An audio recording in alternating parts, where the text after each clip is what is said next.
భద్రాద్రి కొత్తగూడెం జిల్లా భద్రాచలం శ్రీ సీతారామచంద్ర స్వామి వారిని దర్శించుకున్న ఐఆర్ఎస్ అధికారి Prabhat Kumar Gupta. Hyderabad income tax principal కమిషనర్గా పనిచేస్తున్న ప్రభాత్ కుమార్ గుప్తా ఆలయ అధికారులు అర్చకులు ఘన స్వాగతం పలికి ప్రత్యేక పూజలు.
లోపల మనం ఏ క్షేత్రానికి వెళ్ళినా అక్కడ మామూలుగా సహజంగా ఏ ఊరు వెళ్ళినా అక్కడ ఉండే బంధువులు కలిసి వస్తాం మర్యాద.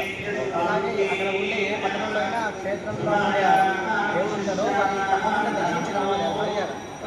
ఒక సమయంలో మనం వెళ్ళినప్పుడు దర్శనం కాలేదు లోపల ఏదో సమయంలో గుడి ఆఫీసులో లోపల అంతరాల్లో పూజ అవుతుందో ఇంకేదో కారణం ఆరాధన అవుతుందో పూజేసినప్పుడు మనకు వెళ్ళాల్సిన పని ఉంది అత్యవసరంగా.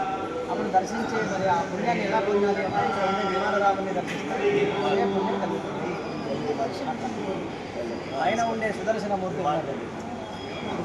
ఉన్నారు కదా, అది రామదాస్ గారి ఆలయాన్ని నిర్మించిన తర్వాత పైన చక్రాన్ని తయారు చేయాలని సుదర్శన చక్రాన్ని తయారు చేసి పెట్టారు. అది మ్యూజియంలో ఉంటుంది. అది ఆటంకం వచ్చింది కాదంటే రామచంద్రుడు దర్శిస్తున్నాడు ఆలయాన్ని